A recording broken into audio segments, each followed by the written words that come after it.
जदि मन क्वेश्चन देती हेच एलिमेंट रिटर्न इज द एतिकी how is the chocolate be return माने जदि क्वेश्चन देती तलक जमती देती आम ता करगले बर्तमान ए क्वेश्चन देखिए देती चॉकलेट चॉकलेट आंसर कौन कौन कर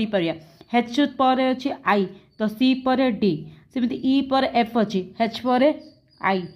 ओ ये एल पर एम ये ओ पर पी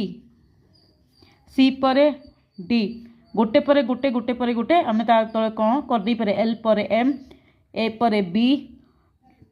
टी पर यू ई पर एफ यार आंसर है इटा देखो यार प्रोसेसिंग है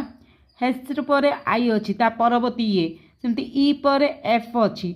एल पर एम अच्छी एम पर एन अच्छी ई पर एफ अच्छी टी पर ई अच्छी माने ये है वन पर वन प्रोसेसिंग अनुसार एबीसीडी अंतर या गोटे पर गोटे अनुसार यार आंसर आसीगला तो यार आंसर है यहाँ यहाँ है कोडिंग डिकोडिंग शॉर्टकट मेथड।